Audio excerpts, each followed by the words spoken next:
So this trip to Norway was kind of a special one. It was our first of what we call a post-vacation trip that turned into a tradition. In the planning stages of the trip, there was originally four people who were supposed to go, but two flaked on me and Brandon, even after the apartment was already booked, so we had to pay the difference. I took that as an L, and the trip didn't even start yet.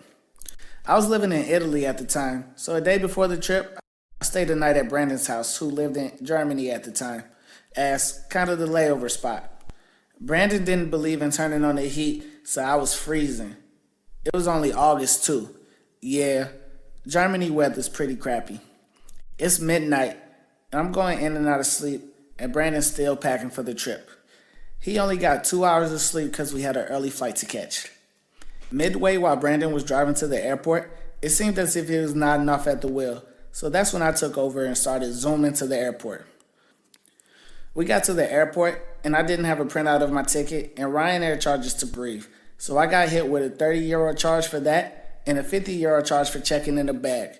That equals the third L of the trip, and I haven't even seen Norway yet. The flight to Norway was smooth. Crazy thing is, at the airport, we saw a clay statue of a black male in between two white women, and we knew it was about to go down.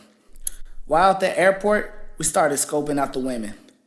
After we grabbed our bags, we grabbed a taxi, and I was looking out the window Fresh Prince style the whole way to our apartment. We finally got to our 4-bedroom apartment. It was dope as hell, but it was also empty as hell as well. Once again, I'm looking like the Fresh Prince in that empty-ass living room. We freshened up, then we proceeded to walk around the city, got some dope pictures, did the tourist thing and all that good stuff. Our homegirl Val was supposed to be our tour guide and show us around, but she wasn't in town that weekend due to some last minute stuff she had, so that was kind of a bummer. We went out that night. We had no idea where was a good spot to go to that night, but we made the best of it. But it was nothing eventful to speak about. Later that evening, we met with our friend Victoria, who we met earlier that summer, and she brought along two friends of hers. They took us to the Hard Rock Cafe, and I bought all five of us drinks, which ended up costing $135. After the Hard Rock, they took us to a club, and we were all at the club. Me and BJ somehow got split from them, and we didn't see them again. The club was pretty good. As I'm wandering around the club, I go to the last place I saw BJ, and the next thing I know, BJ is cooped up with a chick named Penella. Penella was dope to talk to. She saw the night was fading fast, and I was still wandering around, so she bagged a random chick for me. Penella and the random chick were speaking in Norwegian to each other, and the next thing I know, the four of us were headed back to Penella's apartment. While in the taxi, I put my gold chain around the random chick in the taxi, which turned out to be a terrible decision later. When we got to Penella's apartment, she poured us all tequila shots, and we all toasted. And when everybody was taking their shot, I poured mine out, thinking, nah, I ain't trying to black out.